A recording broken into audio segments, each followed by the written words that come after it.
Hello everyone, उम्मीद करती हूँ आप सभी अच्छे होंगे और मैं भी बिल्कुल अच्छी हूँ। तो आज है संडे का दिन। हालांकि हम स्टूडेंट्स के लिए क्या संडे और क्या ही मंडे, हमारे लिए सप्ताह के सातों दिन बराबर है। किसी दिन हॉलीडे नहीं मिलता है, क्योंकि मेहनत तो करनी ही है और स्टडी में कंटिन्यूटी बना के रखना बहुत इंपॉर्टेंट है। दिन की शुरुआत तो मेरे 4:30 बजे के आसपास ही हो चुकी थी, लेकिन मैं पढ़ने अब बैठी थी। सुबह उठ करके मैंने 1.5 घंटे कम से कम रिविज़न किए। उसके बाद मैं टेबल चेयर पर आ गई और आज पूरे दिन का शेड्यूल डिसाइड करने लगी कि हाँ, मुझे आज क्या क्या पढ़ना है। और मैंने संडे मनाने का सबसे अच्छा तरीका ये सोचा कि आज मैं जीएस के सारे सब्जेक्ट स्किप कर देती हूँ और जितनी भी फैक्चुअल चीज़ें हैं पहले उन पे काम करती हूँ। तो इसी कड़ी में मैं मुहावरे लिखने के लिए यहाँ पर बैठ गई और मैं मुहावरे केवल लिख ही नहीं रही थी, इसको रट्टा भी मुझे मारना था। और इस प्रोसेस में मुझे कम से कम लगभग 1.5 घंटे यहाँ भी लग गया। अब आप पढ़ने बैठे हो तो इत्मीनान से ही, आराम से ही बैठ के पढ़ोगे ना। हालांकि सबका तरीका अलग अलग होता है और मैं अपने आप को बहुत ही एवरेज स्टूडेंट मानती हूँ। एक ज़माना था जब हम भी 12th में टॉपर हुआ करते थे अपने स्ट्रीम में, पर आज ये भी दिन है कि यार एक कंपटीशन एग्ज़ाम नहीं निकल रहा है। हालांकि मैं इससे डिमोटिवेट नहीं हो रही हूँ, मैं बस हंसने के लिए बता रही हूँ कि लाइफ बहुत अनसर्टेन है। हमारे हाथ में बस इतना है कि आप हार नहीं मान सकते हो, खुद को मोटिवेट रखो। और जब आप पढ़ने बैठोगे ना, मैं सच बता रही हूँ, ये मेरा खुद का एक्सपीरियंस है। दिन भर में आप 8 से 9 घंटे, 10 घंटे कंटिन्यूटी बना करके 8 घंटे भी पढ़ लेते हो ना। कंटिन्यूटी का मतलब ये है कि आप लगातार 8 घंटे नहीं पढ़ सकते हो, बीच बीच में ब्रेक लेकर के आपको पढ़ना ही है। आपके पास और कोई चॉइस नहीं है। और ये जो टाइम है ना, हमारा प्रिपरेशन दौर, ये बहुत ही ज़्यादा प्रीसियस है। इस टाइम पे इसको वेस्ट नहीं कर सकते हैं। और जो लोग कहते हैं ना कि जो होगा देखा जाएगा, जो होगा ना तो फिर आपसे देखा नहीं जाएगा, मैं सच बता रही हूँ। तो इसीलिए अभी से लग जाओ, मेहनत करो और अपने गोल को अचीव करो। हिंदी मुहावरे ख़त्म करने के बाद फिर मैं क्रॉनिकल पढ़ी। इसको पढ़ने के बाद फिर मैं यूपी स्पेशल का बुक उठाई। ये मैंने अभी नया ही परचेज़ किया है और इसमें बहुत अच्छे से दिया हुआ है यूपी के बारे में। अब जाहिर सी बात है, मैं यूपी का ही प्रिपरेशन कर रही हूँ, यूपी गवर्नमेंट के एग्ज़ाम्स का, जैसे यूपी पीसीएस, आरओ एआरओ। तो इसके लिए मुझे यूपी स्पेशल पढ़ना ही पड़ेगा। और यहाँ पर बहुत बारीकी से दिया हुआ था ये कानपुर नगर के बारे में, जो जितने भी फैक्ट हैं सब एक जगह यहाँ पे इन्होंने दे रखा है। उसके बाद मैंने और इधर पेज पलटा तो इसमें लखनऊ, मतलब जितने भी इम्पोर्टेंट डिस्ट्रिक्ट के फैक्ट्स हैं सारे एक जगह इकट्ठा करके दिए हुए थे। उसके बाद मैं पॉलिटी पढ़ने के लिए बैठी। फिर इसी बीच मेरी मम्मी का फ़ोन आ गया। फिर उन्होंने मुझे समझाया, थोड़ा ज्ञान दिया कि सुबह उठ करके पहले कुछ खा लो, उसके बाद काम करो। 2000 years later. तो मैं मम्मी की सलाह मानकर आ गई किचन में। मैंने चावल चढ़ाने के लिए रख दिया और कुछ सब्जियां थी नहीं, जैसे कि संडे के दिन तो अक्सर सारी चीज़ें ख़त्म ही हो रखी रहती हैं। तो मैंने कढ़ाई में तेल चढ़ाया और थोड़ा सा बस मेरे पास बेसन बचा हुआ था, तो मैंने उससे ही पकौड़ियाँ तले। और मैं बनाने वाली थी आज कढ़ी, और कढ़ी में ये अभाव वाला कढ़ी बनाने जा रही हूँ, क्योंकि मेरे पास ना दही था खट्टे के लिए और ना ही नींबू था। तो फिर मैंने यहाँ पे थोड़े से पकौड़ियाँ बनाए, क्योंकि ज़्यादा मैंने पहले ही बताया मेरे पास ज़्यादा बेसन नहीं था।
मेरा कढ़ी ऑलमोस्ट बन के रेडी था। फिर मैंने इसमें आमचूर पाउडर मिला दिया खट्टे के लिए। मेरे पास और कोई ऑप्शन नहीं था और मेरी मम्मी को मैंने देखा है, वो घर पर अक्सर ऐसे बनाया करती थी, तो इसलिए मुझे आइडिया आया। और फिर मेरा एक नंबर की कढ़ी बन करके तैयार हो गई। और मुझे खाना बनाते बनाते इतनी ज़ोरों की भूख लग गई थी कि मुझसे बिल्कुल वेट नहीं हुआ। चावल भी बन ही गया था और रात की रोटी बची हुई थी, थोड़ी भुजिया भी थी। मैंने थोड़ा सा सैलेड काट लिया। उसके बाद मैं फटाफट से खाना खाने के लिए आ गई यहाँ पर।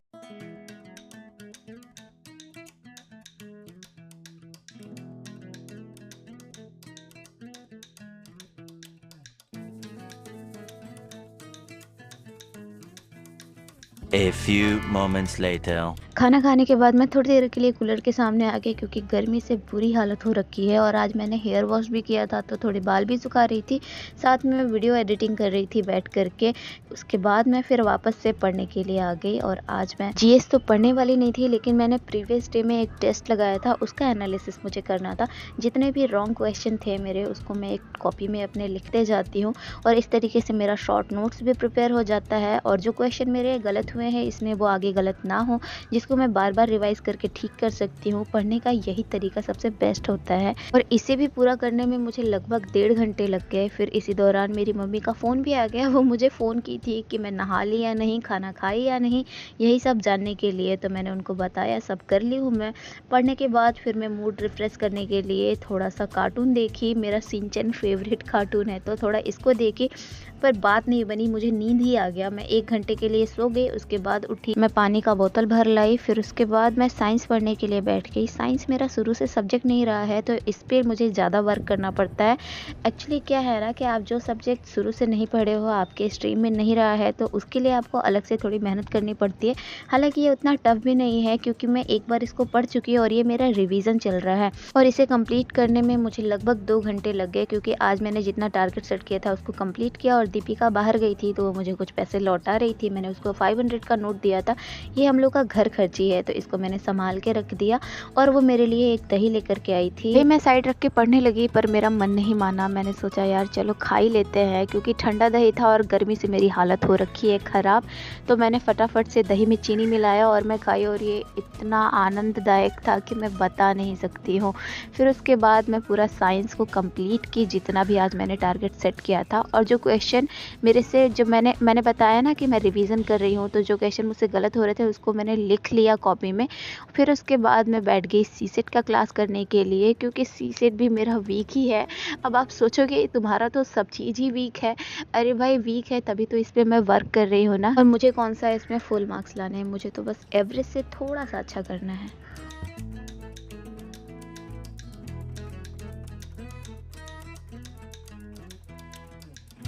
लगभग 1 से 1.5 घंटे सीसेट का क्लास करने के बाद फिर मैं बैठ गई प्रशासनिक शब्दावली पढ़ने के लिए। हालांकि ये मुझे पसंद तो नहीं है पर क्या कर सकते हैं, सिलेबस का डिमांड ही यही है। लगभग 20 नंबर के क्वेश्चन आते हैं, उसको हल्के में ले नहीं सकते हैं, तो फिर मैं इसको रटने के लिए यहाँ पे बैठ गई। वो कहते हैं ना सिलेबस के अकॉर्डिंग ही आपको चलना पड़ेगा, आपका पसंद नापसंद कोई मैटर नहीं करता है। और ऐसे सिचुएशन में बस यही कह सकते हैं सिलेबस के लिए कि जो तुमको हो पसंद वही बात कहेंगे, तुम अगर दिन को रात कहो तो रात कहेंगे। तो पढ़ना आपको सिलेबस के अकॉर्डिंग ही है, आप अपने मन से कुछ भी नहीं पढ़ सकते हो। तो फिर क्या था, लगभग मैं 2 घंटे प्रशासनिक शब्दावली पढ़ने में ही बिजी थी। उसके बाद मैंने 2 घंटे का वीडियो लेक्चर देखा। तो मेरा संडे कुछ इस तरीके से बीता। तो मैं जितने भी स्टूडेंट्स मेरे ये वीडियो देख रहे हैं, मैं उन सबको यही मैसेज देना चाहती हूँ अपने वीडियो के माध्यम से कि अभी नहीं तो फिर कभी नहीं, कंटिन्यूटी के साथ पढ़ाई करो। तो चलो इसी के साथ मिलते रहेंगे अपने शॉर्ट्स वीडियो के माध्यम से। कैसे मिलेंगे, सब्सक्राइब तो आपने किया ही नहीं तो सब्सक्राइब जरूर से कर लेना। Okay bye bye.